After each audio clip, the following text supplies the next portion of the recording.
Saya ke Pak Menteri dulu ya, izin. Pak Menteri, ini usulan dari siapa sebenarnya perpanjangan masa jabatan kepala desa, Pak Menteri?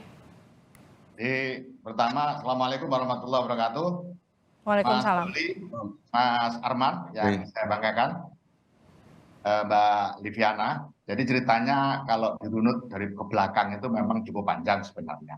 Akhir 2021 itu ada diskusi-diskusi di desa yang dimulai dari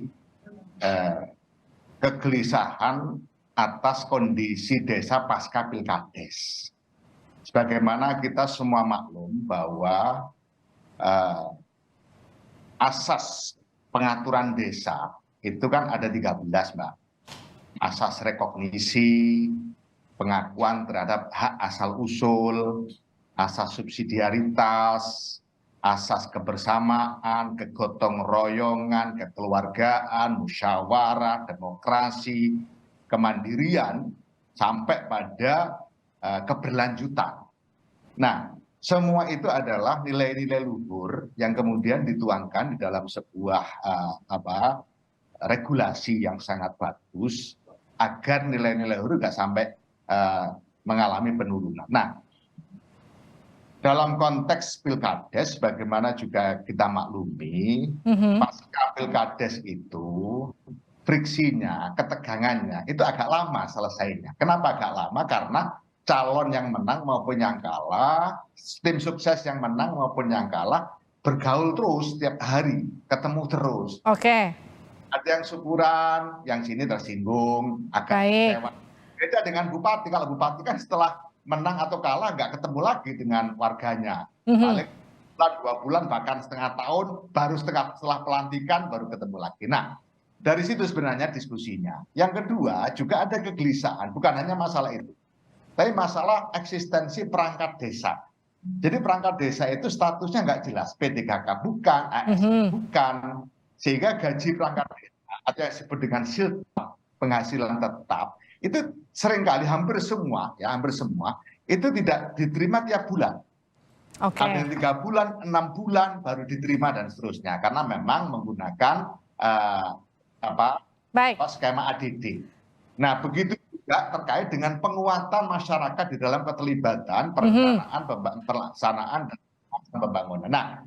Nah, dengan kondisi pasca Pilkades yang cukup tegang itu, maka terpikirlah untuk melakukan penataan secara lebih holistik dan spesifik terhadap implementasi Undang-Undang 6 2014. Baik, Pak Menteri izin saya potong. 8 tahun, sudah 8 tahun, bentar ya, sudah 8 tahun, dan memang perkembangan kemajuan desa luar biasa.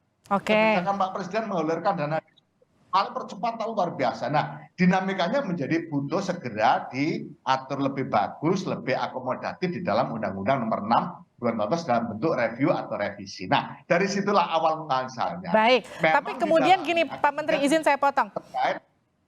Ketika misalnya pun harus revisi undang-undang, apakah kemudian harus menaikkan atau menambahkan masa jabatan kepala desa? Lalu kemudian ini usulannya muncul dari kepala desa atau dari pemerintah sebetulnya, Pak Menteri?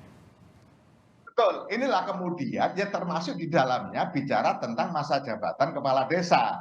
Ya. Jadi semua revisi totalitas asalnya makro, kemudian yang seksi kan urusan peningkatan masa jabatan kepala desa dari menjadi. Malah awalnya 10 tahun, Mbak, bukan 9 tahun. Nah, saya mendampingi diskusi-diskusi itu, saya bilang kalau 10 tahun berarti kalau 2 periode 20 tahun. Ini agak krusial nanti bisa berhadapan dengan warga masyarakat. Karena jadi ini idenya dari pemerintah, Pak Menteri? 14 tahun. Ya? Ide perpanjangan masa jabatan ini dari pemerintah? Bukan. Jadi saya belum selesai ceritanya. Nah, kemudian ada asosiasi yang namanya PAPDESI. Nah, dia melaksanakan rakernas 3-6 Juni itu merekomendasikan, dan itu mulai bergulir.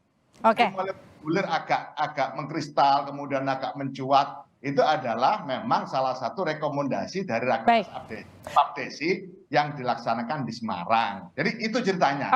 Pak Menteri, kemarin di medsos itu ada pernyataan ancaman kepala desa, katanya kalau tidak dituruti akan berdampak ke pemilu 2024. Setransaksional itukah kebijakan ini, Pak Menteri? Saya pikir tidak sesederhana itu, Mbak. Semua orang tahu kepala desa itu memiliki independensi yang tinggi.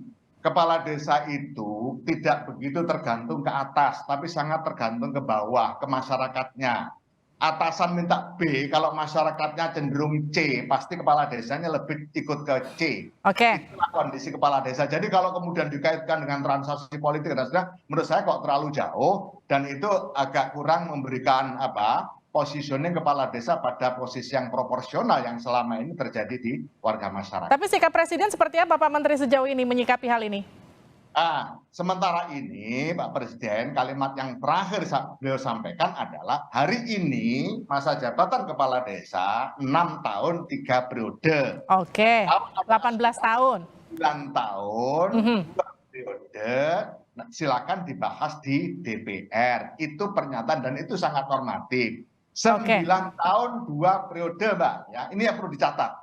Dokumen-dokumen yang masuk, aspirasi yang masuk dalam bentuk tertulis ke Kementerian Desa, itu tidak ada yang 9 kali 3. Tapi Pak Menteri sendiri setuju nggak dengan rencana atau wacana 9 kali 3 itu?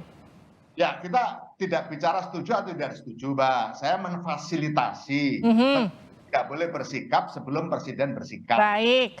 Kita akan mengikuti arahan Presiden. Tetapi saya memfasilitasi diskusi termasuk hari ini. Tadi saya ketemu Pak Mendagri, saya laporkan juga bahwa kami di Kementerian Desa sedang mendeteksi atau mendalami tim untuk seluruh permasalahan di Undang-Undang Desa yang penyesuaian dengan kondisi objektif. Baik.